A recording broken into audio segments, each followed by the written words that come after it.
I want to tell you something that I have never told anyone, something so painful that for a long time, I could not even say it out loud, because the moment I said it out loud, it became real, and for a long time, I was not ready for it to be real. I trusted him with everything, with my secrets, with my dreams, with my heart, with the parts of me that I had never shown anyone else. He was my best friend, my business partner, the person I called when everything fell apart, the person I celebrated with when everything went right. I would have taken a bullet for this man. I would have given him my last dollar without a second thought, and I did. Multiple times, I gave and gave and gave, because that is what you do for the people you love, that is what you do for the people you trust. But here is what I did not know. While I was giving, he was taking. While I was trusting, he was plotting. While I was building, he was undermining. And while I was calling him my brother, he was calling me a fool behind my back. The worst part, he was smiling to my face the entire time. Every hug, every laugh, every prayer we prayed together, a lie. All of it, every single moment was calculated, designed to keep me close, designed to keep me blind, designed to keep me chained to a friendship that was slowly destroying me, and I never saw it coming, not once. The day I found out, I remember exactly where I was standing. I remember what I was wearing. I remember the exact moment the ground disappeared from beneath my feet, because that is what betrayal feels like. It does not just hurt, it destroys your footing. It makes you question everything, not just the person who betrayed you, but yourself. How did I not see it? How did I miss the signs? Am I really that blind? Am I really that naive? Those questions tormented me, day and night. For weeks, he had stolen from me, not just money. He had stolen my ideas, my contacts, my reputation. He had gone behind my back and told people things about me that were not true. He had taken everything I had shared with him in confidence and used it as a weapon against me. And when I confronted him, he laughed. He actually laughed, not nervously, not apologetically, but with pure arrogance, like I was the joke, like my pain was entertainment to him. And then he said something I will never forget. He looked me dead in the eyes and said, "What are you going to do about it? What are you going to do about it?" Like he was untouchable, like he had won, like God was not watching. That night, I went home and I broke down completely. I am not ashamed to tell you that. I cried like I had not cried since I was a child, not just from the pain, but from the anger, from the humiliation, from the feeling of being so completely powerless. I wanted revenge. I will be honest with you. I wanted to make him pay. I wanted to expose him. I wanted to destroy everything he had built, the same way he had tried to destroy me. I had a plan. I had people who would help me. I had the information I needed, and I was ready to pull the trigger. But something stopped me. I do not know how to explain it other than this. In the middle of my anger, in the middle of my pain, in the middle of my planning, something inside me said, "Stop. This is not yours to fight," and I stopped. Not because I was weak, but because deep down, I knew that if I stepped in, God would step back, and I did not want God to step back, because what God does to people who hurt his children is far worse than anything I could ever do. So instead of picking up my weapons, I got on my knees, and I prayed. Not for revenge, but for justice, and I handed the whole thing to God. I said, "God, you saw what he did. You saw every lie. You saw every betrayal. You saw him laugh at my pain. You saw it all, and I am not going to pretend I am okay, because I am not okay. I am broken. I am angry. I am hurting, but I am choosing to trust you. I am choosing to step back. I am choosing to let you handle this, because your word says in Romans 12:19, "Vengeance is mine. I will repay, says the Lord." So Lord, I give him to you. Do what only you can do, because you see everything, and you never let the wicked go unpunished. That was my prayer. Simple, raw, honest. And I went to sleep that night, not knowing what would happen, not knowing if anything would change, just trusting that God heard me. Now here is the part of this story that still gives me chills. that same night, not a week later, not a month later, that same night, while I was sleeping, God was working. Everything this man had built on deception started coming apart. The people he had manipulated started seeing through him. The lies he had told started coming to the surface. The reputation he had built on a foundation of betrayal started crumbling one by one, piece by piece. Everything he had stolen, everything he had built on my pain and my trust, God began to dismantle it. I did not do anything. I did not say anything. I did not expose him. I did not call his contacts. I did not post anything. I just watched, in absolute awe, as God did in one night what I could not have done in a lifetime. Because that is what God does. He does not just fight your battles, He wins them. Completely, thoroughly, in a way that leaves no doubt that it was His hand and not yours. Within 30 days, his business collapsed. The partners he had recruited against me walked away from him. The clients he had stolen from our shared work filed complaints against him. The very people he had used me to impress turned their backs on him. And the worst part for him, he never saw it coming, just like I never saw his betrayal coming. Poetic, is it not? The man who blinded me was himself struck blind. The man who chained me found himself bound by his own deception. The man who laughed at my pain found himself with nothing left to smile about. Galatians 6:7 says, "Do not be deceived. God cannot be mocked.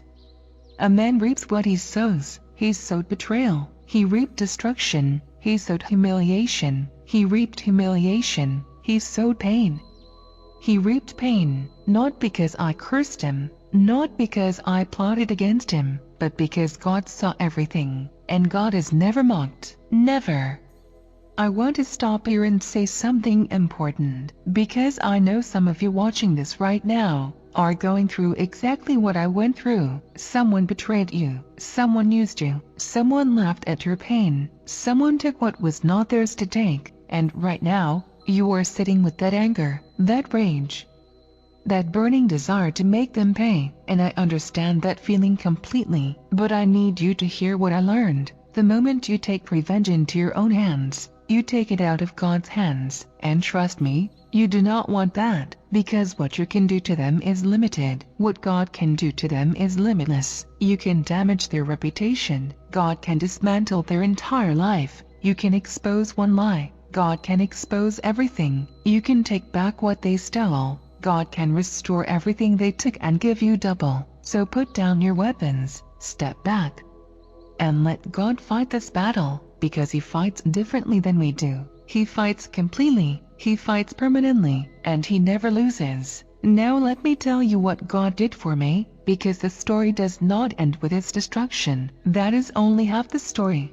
The other half is what God did for me. While he was losing everything, I was gaining everything. The doors he had tried to close on me, God blew them open. The people he had turned against me, God sent better people to replace them. The opportunities he had stolen from me, God replaced with opportunities 10 times greater. The reputation he had tried to destroy, God rebuilt it stronger than it ever was. Joel 2:25 says, "I will repay you for the years the locusts have eaten." God repaid me. For every year of pain, for every sleepless night, for every tear I cried, for every moment of humiliation, God repaid it all, with interest. Because that is who God is. He does not just restore what was taken, He restores it better than it was before. He does not just heal the wound, He turns the scar into a testimony. And here I am today, telling you this story, not from a place of bitterness, but from a place of victory. I do not know who betrayed you. I do not know what they took from you. I do not know how deep the wound goes, but I know this: God saw it. Every single moment of it, every lie, every manipulation, every moment they laughed at your pain, every tear you cried alone, God was watching, and He recorded every single thing. Psalm 56:8 says, "You have kept count of my tossings. Put my tears in your bottle. Are they not in your book?" God has your tears in a bottle. He has not forgotten one. He has not dismissed one. He is keeping record. And when his time comes, and it always comes, he will settle every account, with perfect precision, with perfect justice, in a way that leaves absolutely no doubt that God saw everything, and God does not play. So if you are in the middle of your pain right now, if you are in the middle of your betrayal right now, if the person who hurt you is still laughing right now, do not be discouraged. Their season of laughing is almost over, because God is about to show up, and when God shows up for someone who hurt his child, it is not pretty. Hold on. Your breakthrough is coming, your restoration is coming, your justice is coming, and when it comes, you will look back at this painful season, and you will say, God used even this, God turned even this into something beautiful, because He always does. He always does. Looking back now, I can see everything clearly. The signs were always there. I just refuse to see them, because when you love someone, when you trust someone deeply, you make excuses for them. You explain away the red flags. You tell yourself you are overreacting. You convince yourself that you are being paranoid. So let me share with you what I wish someone had told me. The first sign was this: he was always more interested in what I knew than who I was. Every conversation somehow circled back to my connections, my resources, my access, but I called it networking. The second sign was this: he never celebrated my wins genuinely. There was always a slight pause before he said congratulations, a slight tension in his smile, but I called it shyness. The third sign was this: he always had an excuse for why things went wrong, and somehow, the excuse always pointed somewhere else, never at himself, but I called it bad luck. The truth is, I was blinded by loyalty, and there is nothing wrong with being loyal. But loyalty without discernment is dangerous, because not everyone who is close to you is for you. Not everyone who smiles at you wishes you well. Not everyone who calls you friend deserves that title. Proverbs 27:6 says, "Wounds from a friend can be trusted, but an enemy multiplies kisses." The enemy multiplies kisses. He was always kissing up to me, always complimenting me, always making me feel special, while planning my downfall behind my back. Learn from my mistake. Pay attention to who celebrates your wins genuinely. Pay attention to who only shows up when they need something. Pay attention to your discernment, because God gave you that feeling in your gut for a reason. Do not ignore it. This is the question I wrestled with the most. God, why did you let this happen? Why did you allow someone so evil to get so close to me? Why did you not warn me sooner? Why did you let me go through all that pain? And slowly, over time, God began to answer those questions, not all at once, but piece by piece. He showed me that the betrayal removed me from an environment that was slowly killing my destiny. He showed me that the pain pushed me toward a dependency on God that I never had before. He showed me that the isolation that felt like a punishment was actually a preparation for the next level God was taking me to. Because sometimes God allows a betrayal, not to destroy you, but to reposition you. Sometimes the person who hurt you was actually pushing you out of a place you needed to leave. Sometimes the door that slammed in your face was redirecting you to the right door. Romans 8:28 says, "And we know that in all things God works for the good of those who love Him." All things.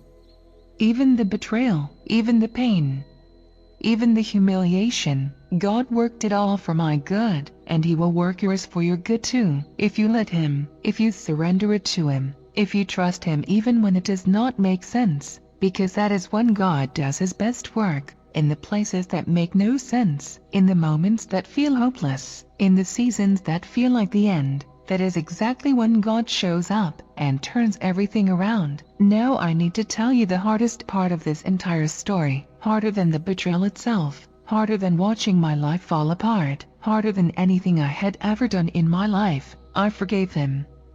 Not for his sake, for mine. Because I realized something powerful. Unforgiveness is not a punishment for the person who hurt you. It is a prison for you. Every day I held on to that anger. He was living rent-free in my mind. He was taking up space in my heart. He was stealing my present, even after he had already stolen from my past, and I refused to let him have one more second of my life. So one morning, on my knees, I said, "God, I forgive him, not because he deserves it, not because he apologized, not because what he did was okay, but because I refuse to carry this anymore. And the moment I said those words, something lifted off of me, something heavy, something dark, something that had been pressing down on my chest for months, gone. Just like that, and for the first time in a long time, I could breathe again. Matthew 6:14-15 says, "For if you forgive other people when they sin against you, your heavenly Father will also forgive you." Forgiveness is not weakness. Forgiveness is the most powerful thing you can do, because it sets you free. It does not let them off the hook. God still handles them, but you are no longer chained to what they did. You are no longer defined by their betrayal. You are no longer a victim of their actions. You are free. Completely free, and that freedom is the greatest revenge of all, because while he is still trapped in his deception, still trapped in his own consequences, still reaping everything he sowed, I am free. I am thriving. I am living the life he tried to destroy, and I am better than I have ever been, because God took what the enemy meant for evil and turned it into the greatest blessing of my life. Genesis 50:20. What they meant for evil, God meant for good, every single time. That is his promise, and he never breaks his promises. People always ask me, what happened to him after everything collapsed? Did he ever come back? Did he ever apologize? Did he ever realize what he had done? The answer is yes. About 8 months after everything fell apart for him, he reached out, not with arrogance this time, not with that laugh, but with a broken voice. He said, "I know what I did. And I am sorry." Just 5 words. I am sorry. And you know what I said back? I said, "I already forgave you." Not because he deserved it, but because I had already made that decision months before, on my knees, alone, before God. He was shocked. He expected anger. He expected retaliation. He expected me to slam the door in his face, but instead, he got grace. The same grace God had shown me, and I think that moment was the moment that truly broke him. Not his business collapsing, not losing his reputation, but seeing genuine forgiveness from someone he had treated so badly. That is the power of God working through a person. That is what happens when you let God handle your battles. You not only win, you win in a way that transforms even your enemy. And that, my friend, is a miracle that only God can author. Are we friends today? No. Forgiveness does not always mean reconciliation. Sometimes God removes people from your life permanently, and that is okay, because not everyone is meant to go with you to the next chapter. Some people are only in certain chapters of your story, and when God closes that chapter, he does it for a reason. Trust the closed doors, trust the removed people, trust the painful endings, because God is always setting up a better beginning, always. Without exception, that is who he is. That is what he does. And if he did it for me, he will absolutely do it for you. Before I go, I want to leave you with something. Something I wish someone had told me in my darkest moment. Something that would have saved me months of sleepless nights. Here it is. The people who betray you cannot stop what God has planned for you. They cannot.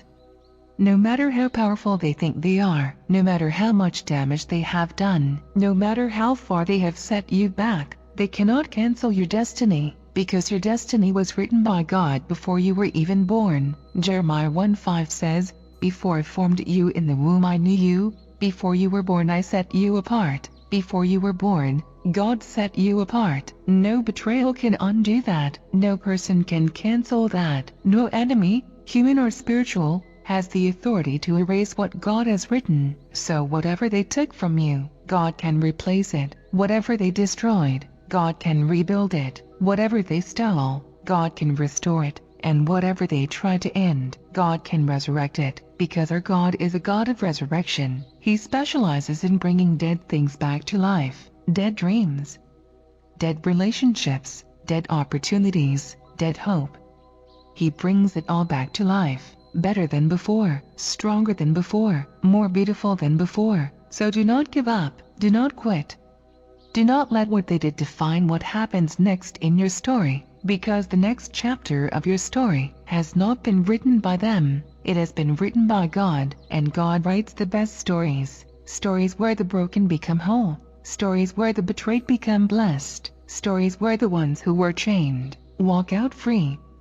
Stories where the ones who were blinded see more clearly than they ever have before. That is your story. That is the story God is writing for you right now. Even in the pain, even in the confusion, even in the moments where you cannot see how any of this could ever turn around, God is writing your comeback story, and I cannot wait for you to see how it ends. If this story touched you today, drop the word justice in the comments, because I believe God is about to deliver justice for someone watching this right now. Share this with someone who has been betrayed, someone who needs to know that God sees everything, someone who needs to be reminded that the story is not over. And subscribe if you have not already, because every single day, we share stories of God's faithfulness, stories of real people, real pain, real miracles, real God.